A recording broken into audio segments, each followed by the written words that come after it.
Bonsoir, bonsoir. Alors, contrairement à beaucoup des autres chatounets qui sont là, moi, au départ, j'étais pas quelqu'un d'engagé. J'étais plutôt quelqu'un d'aventurier. D'aventurier, et ça me nourrissait complètement. Et puis, à un moment, j'ai été confronté à une double urgence, une urgence personnelle. On pourra y passer du temps, mais pas ce soir. Et puis une certaine vision de la société. Je me suis dit que la société était de plus en plus fragmentée, et ça, on le sait tous, mais qu'elle est tellement fragmentée, et je parle en France et je parle aussi en Europe, qu'à un moment, il y a un vrai conflit qui se fait entre des institutions démocratiques qui nous définissent, qui sont à base géographique, qui nécessitent qu'un socle commun pour marcher, et puis une société de plus en plus différente, avec des gens qui ne sont pas dans des camps différents, mais qui ont juste une construction individuelle qu'on appelle pluriverselle. C'est-à-dire que chacun a un blend individuel de plein de données identitaires, que ce soit sa religion, là où il vit, son niveau de vie, sa couleur de peau, son métier, et que finalement il y avait une tension qui se faisait de plus en plus forte, et que si on n'y faisait pas attention, cette fragmentation, elle allait nous faire exploser la société. Et donc l'urgence, elle m'a conduit à se poser la question du socle commun. Comment est-ce qu'on peut reconstituer le socle commun? Le socle qui nous unit. Pas le vivre ensemble, hein, la partie commune de ce qui se passe dans cette salle, de ce qui se passe dans ce pays, pour le rendre de nouveau compatible avec des institutions démocratiques. Et je pense que la politique est insuffisante aujourd'hui à régler ce problème. Je pense que le vote, alors je suis à une semaine critique pour en parler, je pense que le vote n'est plus capable de créer de la réconciliation nationale. Il peut créer des majorités à l'Assemblée, mais il n'est plus capable de créer de la réconciliation nationale. Je pense que la politique, en tant que telle, l'État, n'est plus capable non plus de vraiment créer de la force de transformation. Et que si on n'y fait pas tous attention, on n'y arrivera pas. Alors comment est-ce qu'on peut créer un socle commun? Là, je me suis inspiré d'une pensée d'Edgar Morin qui est assez visionnaire, qui est de dire, en fait, notre basculement, celui que je viens de décrire, finalement, il est beaucoup plus ancien que ça. On est en train de basculer de civilisation où le lien communautaire était la communauté du fait, de l'être. On était ensemble, on était pareil, on était au même endroit, et qu'on est en train de basculer dans de la communauté du faire. Et je pense aujourd'hui, peut-être à défaut d'autres solutions, que la seule chance qu'on a de retrouver un socle commun sur lequel non seulement on peut construire, mais d'autre part, on peut asseoir des institutions démocratiques, c'est de faire ensemble des actions en faveur de l'intérêt général. Et quand je dis « on », je ne parle pas que des citoyens, je parle de toute la société civile.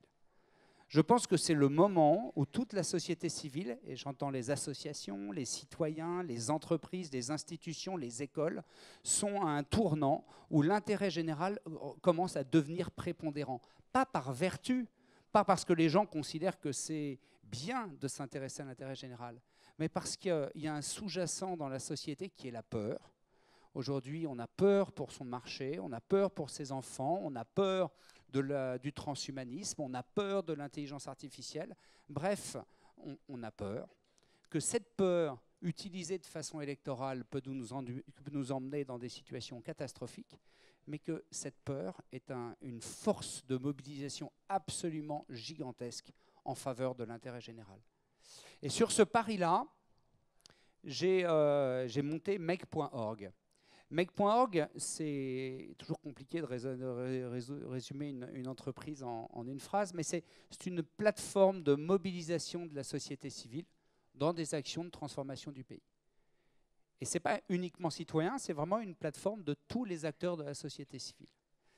Et là-dessus, on a été confronté à un vrai problème, parce que c'est bien, on veut connecter des assos, des entreprises, tout ça, pour créer des mouvements massifs, sortir des engagés habituels, parce que toutes les associations connaissent ceux qu'entre eux, ils appellent toujours les mêmes, c'est-à-dire ceux qui sont, pour des très bonnes raisons, engagés depuis tout le temps. Mais c'est qu'une toute petite partie de la population. Comment on fait pour sortir? Comment on fait pour réinventer un engagement qui est compatible avec une base large, de façon à créer des communautés d'action, de façon à créer des communautés du faire et à reconstruire le socle commun dont on a besoin pour que notre démocratie perdure?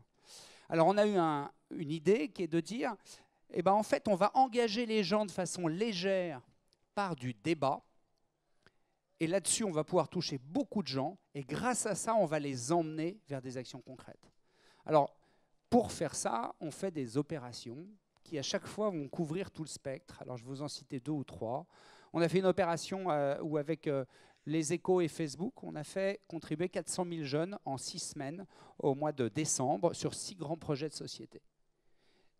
Tout ce qui est sorti, la manne qui est sortie de cette contribution, de cette question, on l'a fait travailler les jeunes ensuite avec des élèves et des étudiants de Sciences Po, puisqu'en fait c'est devenu une option de dernière année de Sciences Po, et on a transformé cette manne en 5 projets complets. Alors bien sûr, ces projets, on a commencé par les confronter aux candidats de la présidentielle. Ils sont tous venus au bureau, on les a confrontés, les étudiants se battaient dessus. Mais en revanche, ça ne suffit pas. Et là, qu'est-ce qu'on est en train de faire maintenant? Et c'est le vrai sens de tout ce qu'on a fait. On a pris 2 projets, un sur un parcours d'orientation et un deuxième sur des assises citoyennes qu'on est en train de mettre en œuvre indépendamment de toute puissance politique. Deuxième exemple, on s'est associé à l'appel des solidarités qui a été lancé par Nicolas Hulot, la Fondation Nicolas Hulot et 140 associations. On a lancé 5 grands débats autour de la solidarité. On en a fait sortir des engagements légers et là-dessus, on travaille avec un groupement assez inédit qui contient le Secours catholique, le Secours islamique, le Solidarité laïque et enfin JOSE, qui est une association juive, autour d'un programme d'accompagnement de la scolarité des familles pauvres. Troisième exemple, on a réussi à réunir plusieurs grands groupes industriels auxquels on contribue 500 000 citoyens sur un programme qui va durer 3 ans et qui s'appelle « Comment diminuer en France les violences faites aux femmes » et qui est lancé au mois de novembre. Tout ça réserve des forces qui n'existent plus dans la vie politique. Quand vous êtes capable d'envoyer 20 000 personnes dans des écoles de façon à ce qu'ils parlent des métiers de demain, vous avez un impact que vous n'aurez jamais en passant par le ministère de l'Éducation. Ça ne veut pas dire qu'il ne faut pas un ministère de l'Éducation, ça veut dire qu'on ne peut plus se reposer dessus. Quand vous êtes capable de créer des réseaux d'entraide par rapport aux violences contre les femmes et que vous lui donnez une masse gigantesque, vous avez un impact sur le problème qui n'est pas possible si vous passez par une voie politique. Donc le sujet d'aujourd'hui, ce n'est pas l'engagement pour moi, c'est la réinvention de l'engagement. Si l'engagement est constamment un engagement très lourd de gens qui se sont toujours engagés, on ne réussira pas. L'engagement, nous, de notre côté, on doit le réinventer comme étant un engagement progressif qui font que de plus en plus de gens se soucient de l'intérêt général. Et puis vous, dans la salle, et tout le monde partout, on doit inventer nous-mêmes notre propre engagement pour peu à peu contribuer. Mais le vrai message, c'est que si on ne le fait pas, personne ne le fera. Et qu'il n'y a pas mieux que de faire quelque chose ensemble pour reconstruire le socle commun dans lequel on espère tous vivre demain. Merci.